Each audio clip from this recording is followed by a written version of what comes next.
Assalamualaikum warahmatullahi wabarakatuh. Perkenalkan, nama saya Fitri Aminatu Hikmah, NIM D972-170-49. Kali ini saya akan mempresentasikan mengenai proposal penelitian yang telah saya buat. Proposal penelitian yang telah saya buat terdiri dari 3 bab, yaitu ada bab 1, ada bab 2, dan ada bab 3. Bab 1 yaitu ada pendahuluan, kemudian bab 2 ada kajian pustaka, dan bab 3 ada prosedur penelitian tindakan kelas. Yang pertama yaitu pendahuluan, yaitu latar belakang dan rumusan masalah. Latar belakang masalahnya yaitu adanya perspektif atau pandangan siswa mengenai mata pelajaran matematika yang dianggap sulit dan kurang menarik. Kemudian ada penggunaan model pembelajaran, ada metode pembelajaran, kemudian ada strategi pembelajaran yang dirasa kurang diterapkan dalam proses pembelajaran di kelas, sehingga hal tersebut karena kurangnya penggunaan maupun media dalam pembelajaran, sehingga mengakibatkan apa? Mengakibatkan rendahnya minat siswa dalam belajar, kemudian kesulitan siswa untuk memahami materi yang telah dijelaskan oleh guru. Lebih-lebih dalam mata pelajaran matematika, materi volume bangun ruang. Di sini siswa merasa kesulitan dalam mengikuti pembelajaran karena dalam volume bangun ruang itu dibutuhkan konsep dasar yang harus matang, kemudian banyak sekali rumus-rumus yang harus dihafal juga.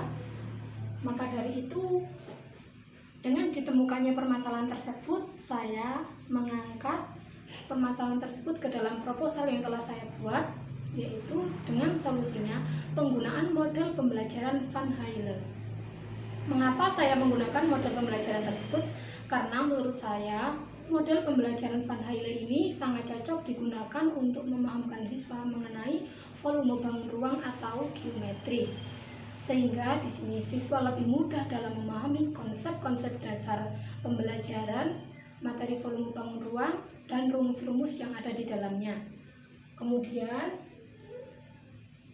sehingga siswa itu dapat memahami materi tersebut dan dapat meningkatkan kemampuan siswa dalam menghitung volume bangun ruang.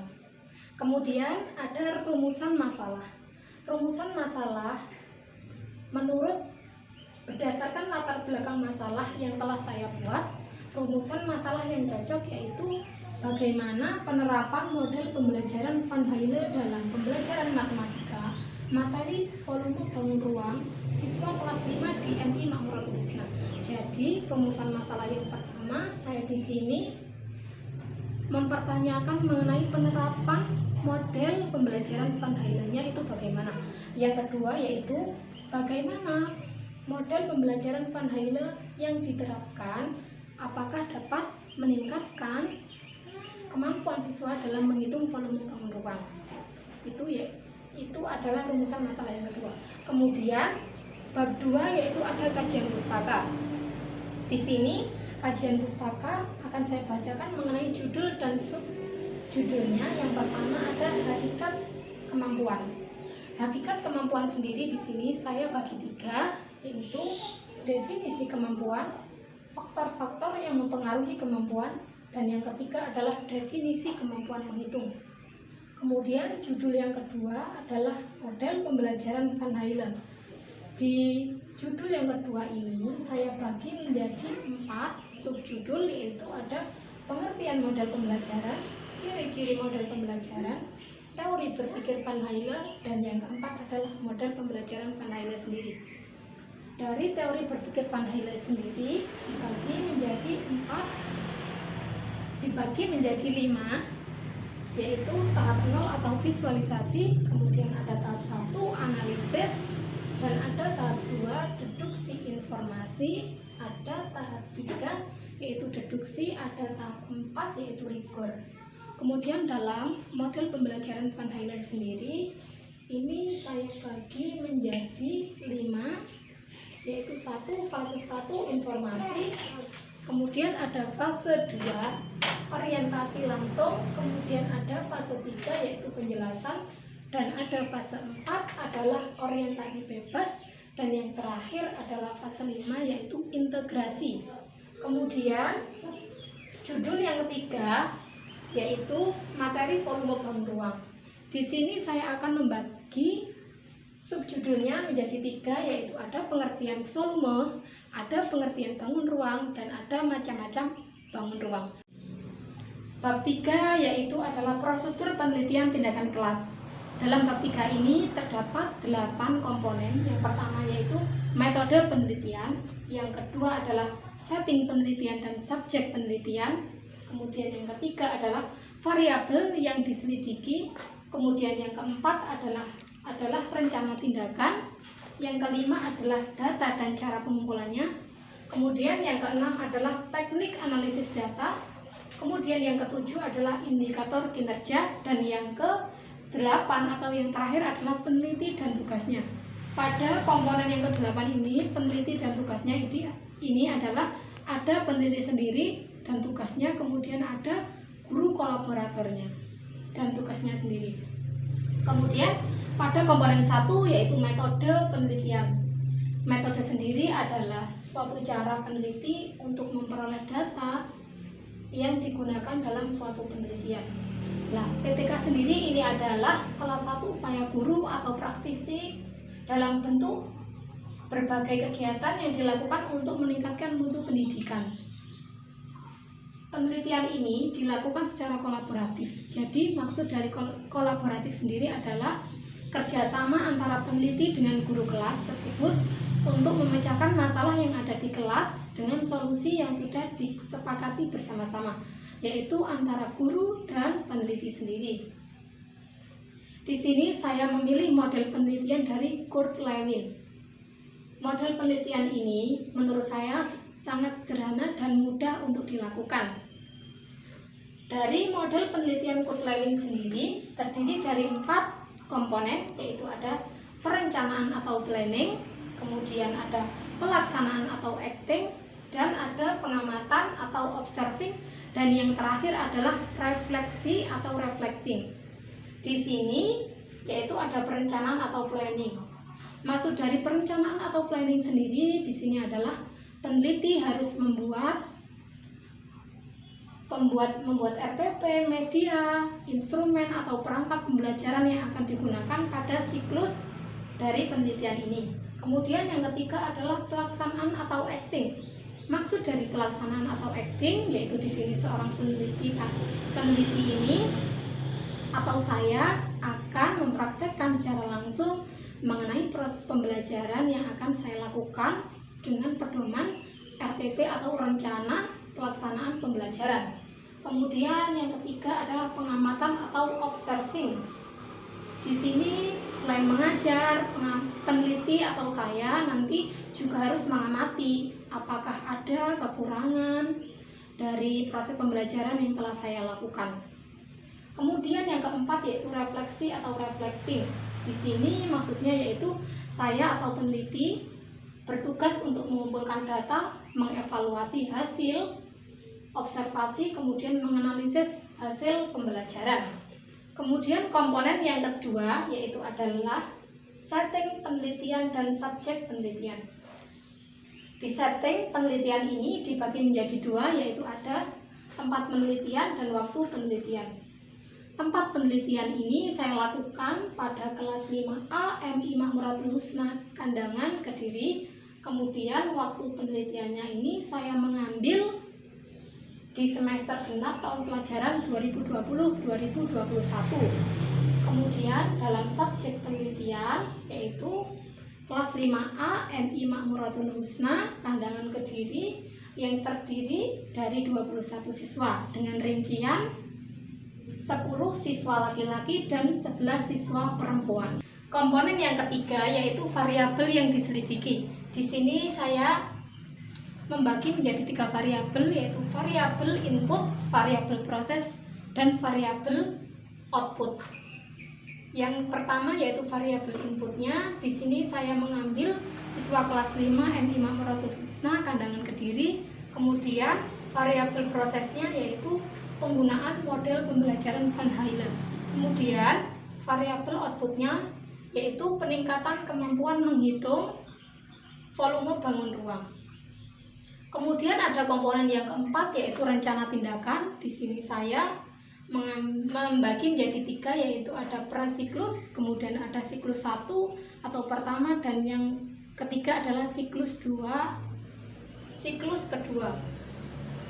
Jika dirasa siklus pertama sudah sukses dan mempunyai peningkatan nilai yang tinggi dan signifikan, maka tidak dilakukan siklus kedua. Jika pada siklus pertama dirasa nilainya itu kurang signifikan atau maksimal, kemudian bisa melakukan siklus yang kedua. Jadi kegiatan prasiklusnya yaitu di sini saya mengidentifikasi masalah terlebih dahulu dengan cara mewawancarai guru mapel matematika pada kelas 5A MI Makmuratul Husna, kemudian melakukan observasi mengenai proses pembelajaran yang ada di kelas. Kemudian siklus yang pertama yaitu ada perencanaan atau planning, kemudian ada pelaksanaan atau acting, kemudian ada pengamatan atau observing, dan yang terakhir adalah reflecting atau refleksi. Jadi pada siklus pertama ini yaitu perencanaan atau planning, nanti di sini saya membuat RPP, membuat instrumen pembelajaran, dan membuat perangkat pembelajaran. Instrumen pembelajaran ini yaitu ada lembar observasi aktivitas guru, lembar observasi aktivitas siswa, kemudian ada lembar evaluasi, dan ada lembar wawancara siswa dan guru. Kemudian mengenai perangkat pembelajaran, di sini saya menggunakan bangun ruang yang telah saya buat sendiri. Kemudian ada jam formula, yaitu terkait mengenai di sini ada beberapa volume bangun ruang yang akan dipelajari nanti pada siklus 1 dan siklus 2. Kemudian ada pelaksanaan atau acting. Di sini nanti saya melakukan praktek mengajar sesuai dengan RPT yang telah saya buat. Kemudian yang ketiga yaitu pengamatan atau observing. Di sini nanti saya akan mengambil atau mengumpulkan beberapa data, kemudian mengamati proses pembelajaran dan mencatat kekurangan dari proses pembelajaran yang telah saya laksanakan. Kemudian yang keempat adalah refleksi atau reflecting. Di sini nanti saya di sini bertugas untuk menganalisis data, kemudian menganalisis hasil observasi dari proses pembelajaran. Komponen yang kelima yaitu data dan cara pengumpulannya. Di sini data itu diperoleh dari sumber data. Dari mana? Sumber data kita peroleh dari siswa dan guru. Kemudian bagaimana cara atau teknik pengumpulan dari data tersebut? Yaitu saya lakukan dengan cara observasi. Nah, observasi ini adalah melakukan pengamatan mengenai proses pembelajaran yang ada di kelas. Kemudian ada wawancara. Di sini saya mewawancarai 2 subjek, yaitu ada siswa dan ada guru. Kemudian yang ketiga tes. Nah, di sini tes saya membuat soal sebanyak 10 butir soal berbentuk esai. Di sini tes ini akan saya gunakan untuk memperoleh hasil nilainya mengenai peningkatan menghitung kemampuan siswa, menghitung volume bangun ruangnya sendiri. Kemudian yang keempat adalah dokumentasi. Dokumentasi sendiri ini juga sangat penting untuk mengabadikan beberapa kegiatan pembelajaran atau proses pembelajaran yang ada di kelas. Kemudian ada instrumen penelitian. Instrumen penelitian yang telah saya buat yaitu ada lembar observasi aktivitas guru, lembar observasi aktivitas siswa, dan instrumen wawancara yaitu ada guru dan siswa. Kemudian ada lembar evaluasi atau penilaian tes siswa. Komponen yang keenam adalah teknik analisis data. Di sini saya mengambil data yang berbentuk kualitatif dan kuantitatif. Karena kualitatif saya dapat dari proses wawancara, kemudian kuantitatif yaitu adanya nilai-nilai atau data nilai dari siswa sendiri.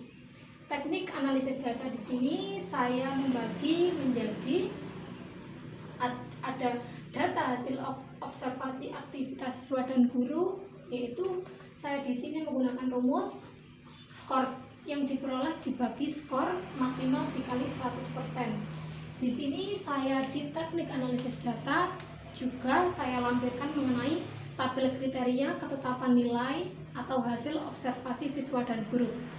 Ini adalah tabel kriterianya. 90 sampai 100 ini kan masuk nilai observasi aktivitasnya ya. 90 sampai 100 itu dikriteriakan menjadi sangat baik. Kemudian ada 80 sampai 89 yaitu baik. Kemudian ada 65 sampai 79 cukup. Ada 55 sampai 64 tidak baik, dan 0 sampai 54 ini adalah sangat tidak baik. Jadi dari tabel kriteria ketetapan hasil observasi siswa dan guru di atas, maka dapat disimpulkan bahwa kegiatan siswa dan guru dikatakan baik jika skor yang diperoleh itu lebih sama dengan 80. Itu dikatakan baik. Oleh karena itu, indikator kinerja ini dapat dikatakan tercapai jika nilai observasi aktivitas guru dan siswanya itu mendapatkan nilai minimal 80. Kemudian yang kedua yaitu ada tes tulis siswa. Yang kedua ini adalah tes tulis siswa, yaitu cara menghitung perolehan nilainya. Itu ada skor yang diperoleh dibagi skor maksimal dikali 100 juga. Kemudian mencari nilai rata-rata kelasnya atau min, yaitu sigma X dibagi sigma N. Nah, sigma X sendiri ini adalah jumlah skor siswanya dibagi sigma N. Sigma N sendiri adalah jumlah siswanya, jumlah semua siswanya. Kemudian ada presentasi ketuntasan tes tulis. Di sini saya menggunakan rumus yaitu P sama dengan F per N dikali 100%. Jadi P-nya ini adalah presentasi nilainya, kemudian F-nya adalah jumlah siswa yang mendapatkan tingkat tes tulis lebih dari sama dengan 61, kemudian N-nya adalah jumlah seluruh siswa, jumlah seluruh siswanya berapa. Jadi jumlah seluruh siswanya adalah 21. Ini juga ada tabel kriteria ketuntasan atau kelulusan tes tulis siswanya.